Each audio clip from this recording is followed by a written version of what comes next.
So this is the second drone that I've flown that has an altitude regulation system built into it, and how that works I'll show you is that you get to a set altitude and it just kind of hangs there. It makes flying a little bit easier. It also makes going up and going down really quickly a little bit harder. I've found that with people who can't fly drones really well, a certain 11-year-old I know, just turned 12 actually, he loves this thing just because it's hard to fly a drone. You know, it's hard if you're not really good at it. But once you get the hang of it, I find that the altitude regulating drones kind of cramp my style a little bit.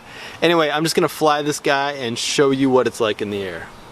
It of course moves around a little bit, but basically we'll just kind of stay in place at one altitude. That doesn't mean you can't zip around, but it's a little sluggish in the air. That's full speed ahead, and this is coming back at me.